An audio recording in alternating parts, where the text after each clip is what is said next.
1장 6절에서 16절 말씀을 통해 삶을 드릴 때 삶으로 갚으신다라는 제목으로 하나님의 말씀 증거하도록 하겠습니다.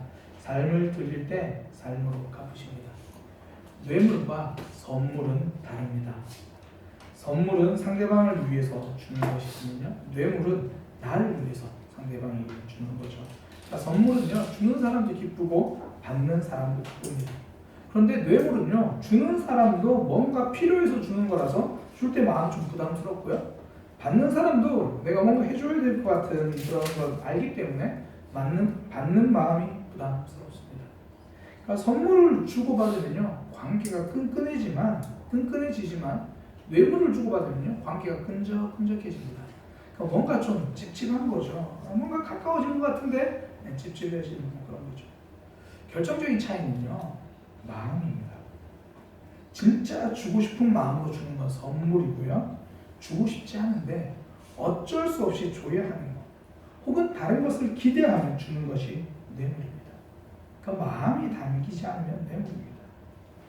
우리가 흔히 예배 드린다라고 표현하잖아요. 예배를 드린다. 하나님을 향한 것이기 때문에 드린다라고 표현을 합니다. 근데 이 예배도요, 마음이 담기지 않으면 뇌물이 됩니다. 내가 열심히 예배드리면 하나님이 복 주실 거야. 마음이 아니라 형식을 드립니다. 내가 열심히 새벽 기도 출석 잘하면 하나님이 우리 자녀 복 주실 거야. 이건 뇌물입니다.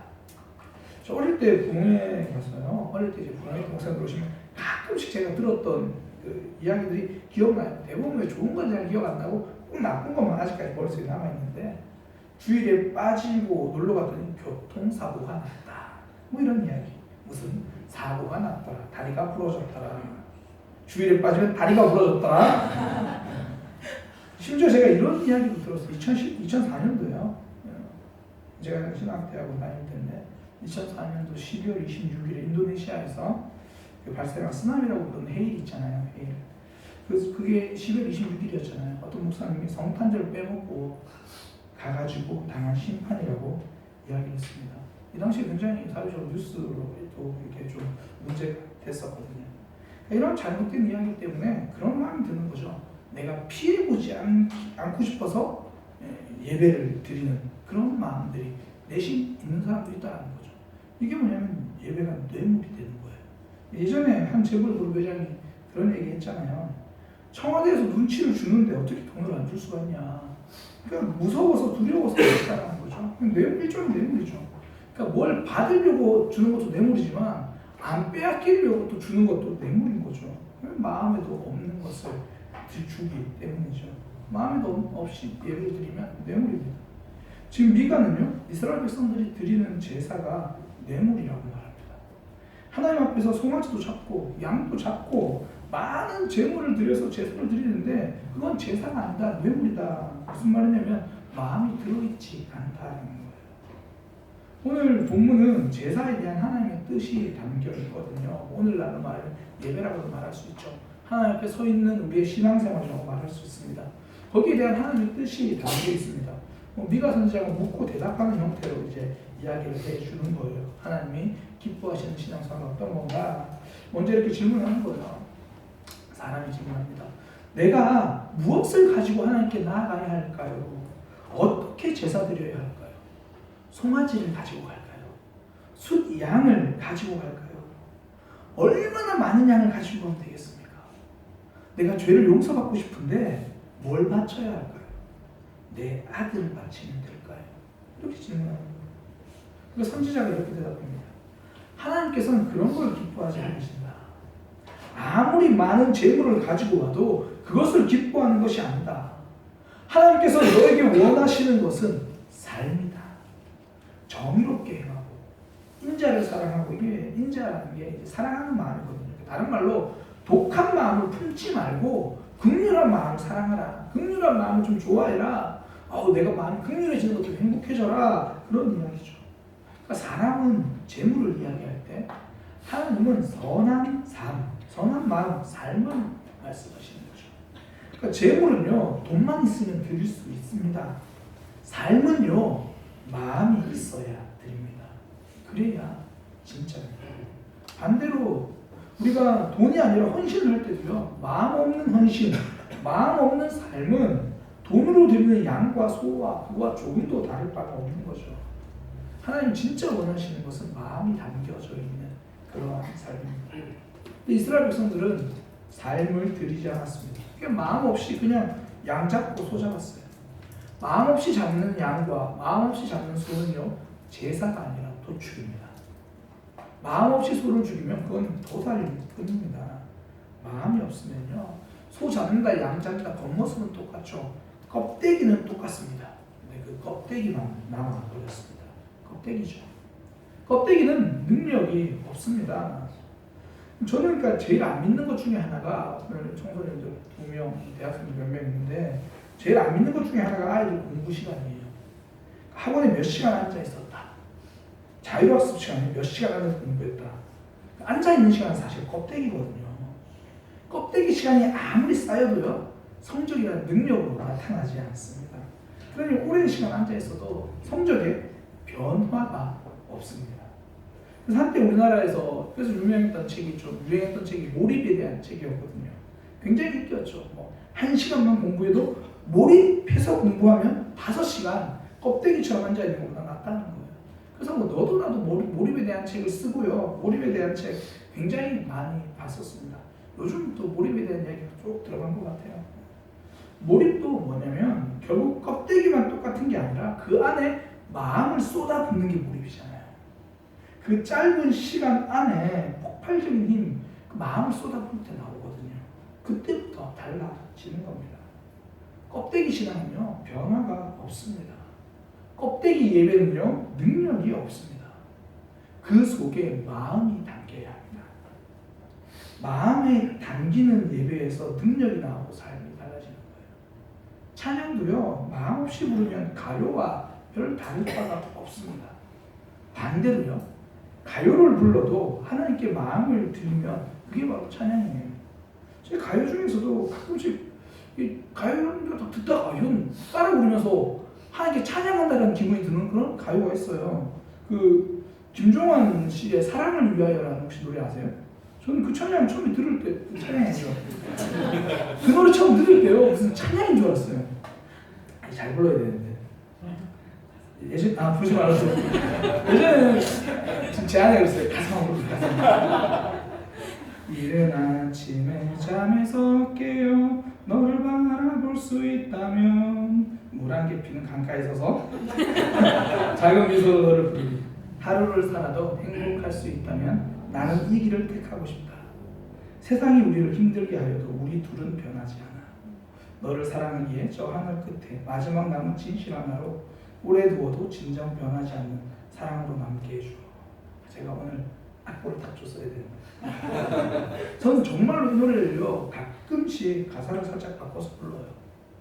이른 아침에 잠에서 깨어 주를 바라볼 수 있다면, 물 한 개 피는 강가에 서서 작은 미소로 주를 부르리. 하루를 살아도 행복할 수 있다면 나는 이 길을 택하고 싶어. 세상이 우리를 힘들게 하여도 나의 믿음 변하지 않아.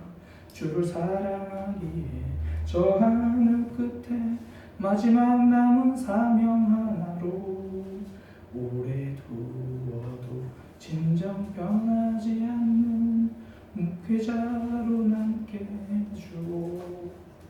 똑같은 노래도요, 마음을 담으면 찬양이 되는 겁니다. 가요라는 껍데기도 마음이 담기면 하나님 받으시는 거예요. 이 노래 하나에 그 마음이 달라지고 사명이 뜨거워지고 하나님을 향한 사랑이 더 깊어질 수 있는 거예요. 마음이 담기면 능력이 나타나고 변화가 나타납니다. 그런데 이스라엘 백성들은요, 제사가 껍데기뿐이에요. 마음이 담기지 않습니다. 그러니 삶으로 드러나지 않는 거예요. 하나님께 제사는 드리면서도 여전히 삶은 엉망입니다.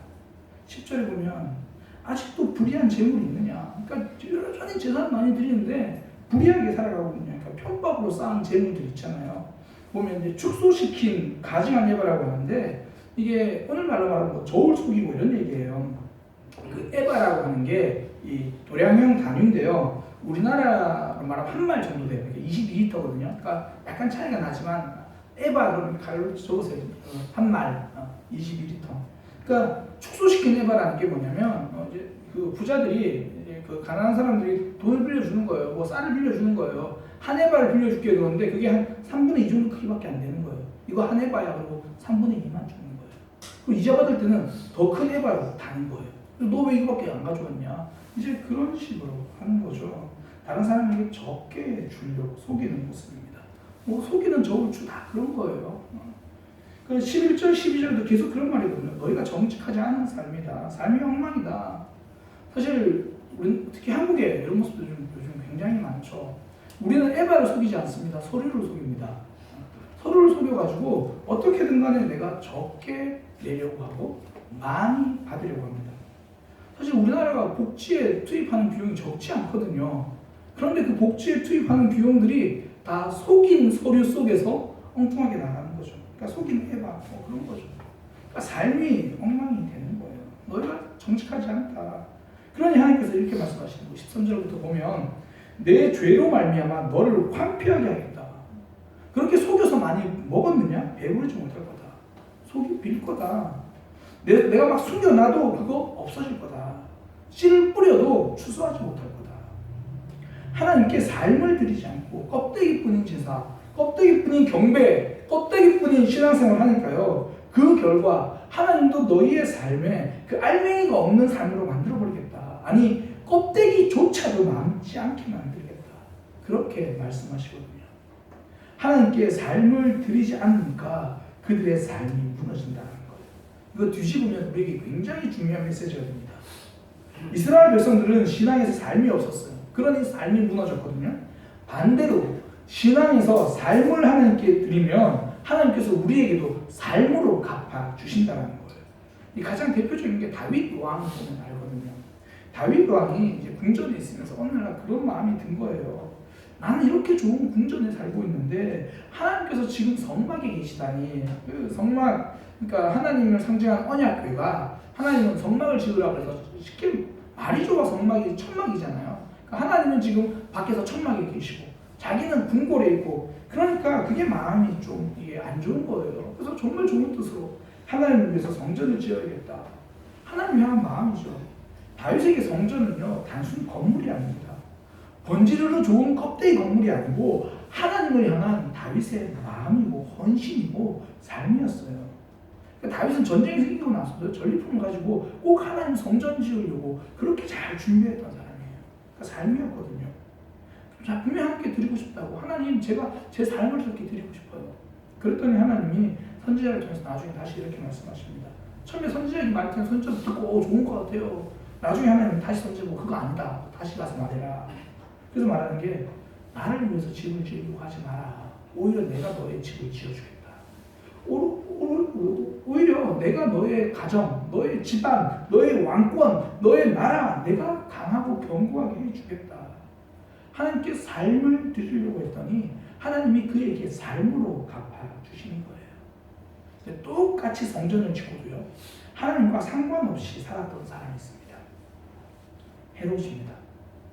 성경에 아기 예수님을 죽이려고 했던 헤롯, 역사적으로 헤롯 대왕이라고 부르는데요. 이 헤롯이 예루살렘 성전을 건축했어요.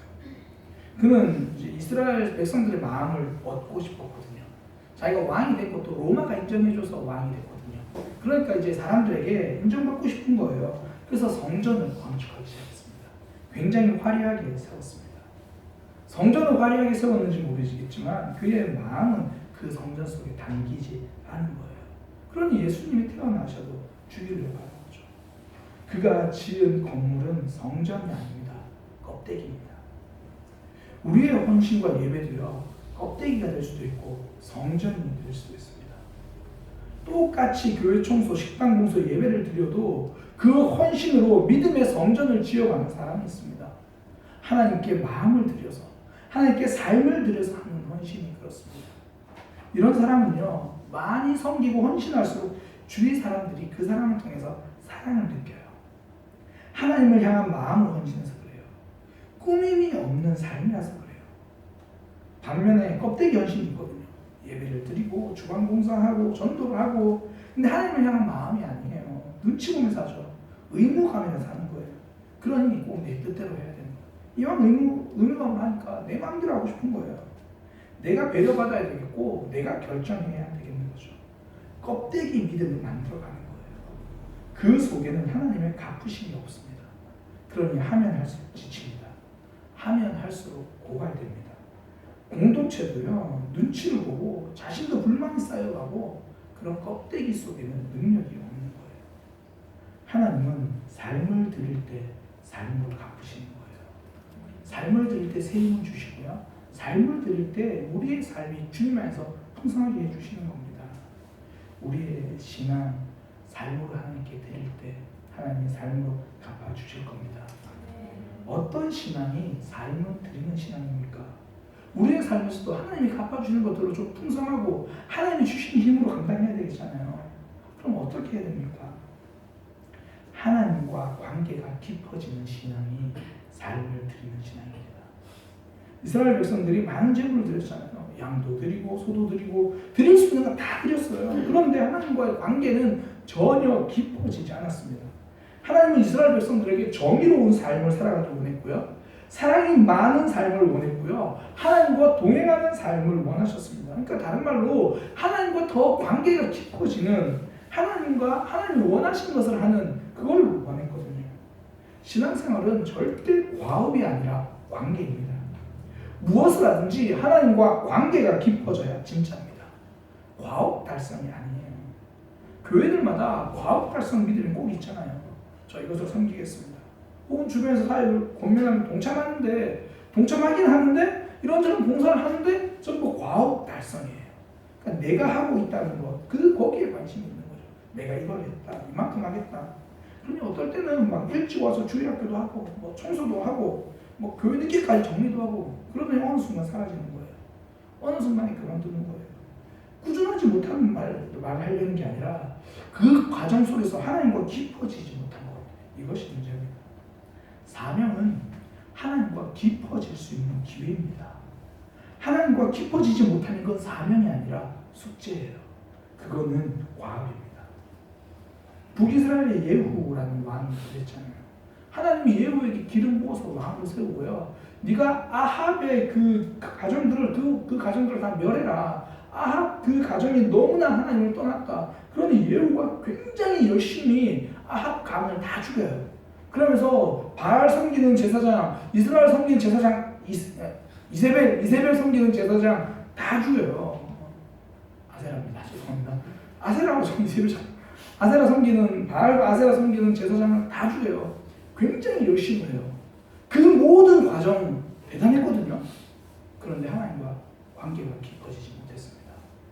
딱 그 모든 과업이 끝나자 바로 하나님으로부터 돌아섭니다. 여전히 하나님과 평행선 관계가 깊어지지 않습니다. 신앙생활을 굉장히 오래 합니다. 굉장히 열심히 합니다. 누가 봐도 야 저렇게 하고 어떻게 해. 그러나 하나님과의 관계가 여전히 평행선이라면 그건 삶을 드리는 신앙이 아닌 거예요. 여호수아는요 시간이 많이 하나님께 일하면 할수록 오히려 하나님과 가까워진 사람이 여호수아입니다. 처음에 보면요 출애굽 17장에 보면 모세가 시키는 일만 그냥 하는 사람이었어요. 야 너 전쟁 나가라. 그러니까 아말렉 전투에서 혼자 나가요. 그냥 주어진 일이니까 하자. 뭐 그런 수준이었어요. 그런데 그렇게 한 번을 하고도 과업으로 끝나지 않아요. 나중에 출애굽기 뒤편으로 가면요 모세가 하나님 앞에 서고 하나님을 만나고 돌아가는데 여호수아는 따라갔다가 그 자리에 머물러 있어요. 하나님과의 관계를 계속 이어가고 있어요. 하나님 곁에 있습니다. 더 가까워지는 거죠. 출애굽기 33장 11절이죠. 사람이 자기 친구와 이야기함 같이 여호와께서 모세와 대면하여 말씀하시며 그리고 모세는 진으로 돌아왔으나 눈의 아들 젊은 수종자 여호수아는 회막을 떠나지 아니하니라. 그에게는 사명이 하나님과 관계를 깊어질 수 있는 통로가 된 거죠. 이후에 모세가 죽었습니다. 여호수아가 이스라엘의 지도자가 되었어요. 하나님과 더 깊어졌습니다. 전쟁 한 번 할 때마다 하나님과 더 깊어졌어요. 그리고 여호수아가 사명을 마무리하던 그때 세겜 선언이라고 하잖아요. 세겜에 다 모여서 이런 말 합니다. 너희는 누굴 섬기겠느냐? 나와 내 집은 하나님만 섬기리라. 그는 사명을 감당하면 할수록 하나님과 더 깊어지는 것. 이게 삶을 드리는 신앙생활입니다. 그의 삶은요, 늘 하나님과 동행하려고 삶을 살려고 노력한 거죠. 그러니까 아이성 전투에서 패배하잖아요. 그러고 나서 기도합니다. 하나님, 무엇이 잘못되었습니까? 자신의 행동이 하나님의 마음에 들지 않는 것이 있는지, 우리 공동체가 하나님께서 오케이 하지 않았는데 했던 일이 있는지 하나님께 기도하잖아요. 점검합니다. 관계부터 점검하는 거죠. 하나님의 오케이 사인이 있으면 그때 하겠습니다. 하나님 마음에 들어야 하나님과의 관계가 깊어지는 거예요. 그러니까 신앙은 하나님의 오케이 사인을 질문하는 겁니다. 이것이 기도잖아요. 이것이 신앙입니다.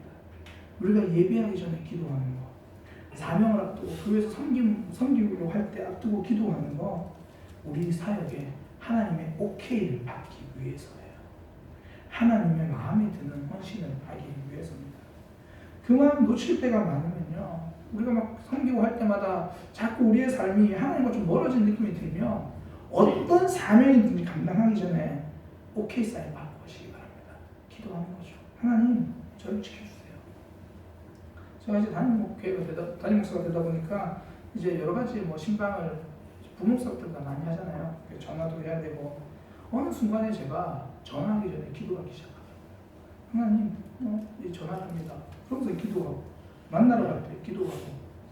제가 해보니까요, 하나님께 집중하지 않으니까 부작용이 굉장히 많더라고요. 실수도 굉장히 많더라고요. 하나님의 마음과 다른 말, 하나님의 마음과 다른 결정 할 때도 많더라는 거예요. 그러니까 삶이 하나님께 온전히 드려지지 못하고, 사역이 하나님께 드려지지 못하고 제 결정으로 될 때도 있더라는 거죠. 그러니 사역하기 전에, 결정하기 전에 하나님께 오케이 때부터 받으려고 하는 거예요. 7절, 8절이 다 그 내용이잖아요. 사람아, 주께서 선한 것이 무엇이면 이미 보여주셨다. 하나님이 이미 알려주셨으니 거기에 맞게 오케이 스테인 받으면서 가라. 내게 구하는 것은 오직 정의를 행하고 인자를 사랑하고 겸손하게 하나님께 오케이 사인 받으면서 하나님과 동행하는 거. 그래, 너 괜찮다. 오케이, 나랑 손잡고 가자. 그거 이야기 받으라는 거죠. 이게 전부 하나님 오케이 하시는 행동입니다. 그러니 하나님과 깊어지죠. 하나님과 깊어지는 신앙생활이 삶을 드리는 신앙생활입니다. 그때 하나님이 우리의 삶에도 갚아주시는 거예요. 때로는 신앙생활 지칠 때가 있습니다. 때로는 하나님 앞에 사명 감당하는데 넘어지는 순간이 있습니다. 그때 과연 내가 하나님이 마음에 드는 일을 하고 있는지, 하나님과 관계가 깊어지고 있는지, 하나님이 지금 내 말과 행동과 결정에 오케이 사인하고 계신지 그거 점검하시길 소망합니다. 그때 하나님과 깊어지고요, 삶을 드리는 신앙생활이 되는 겁니다. 그때 하나님 공급하실 거예요. 하나님께서 책임지실 겁니다.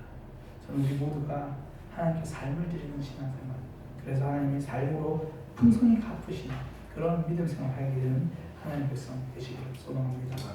기도하겠습니다. 하나님, 우리의 신앙이 하나님이 기뻐하시는 신앙생활이 되도록 인도하여 주옵소서.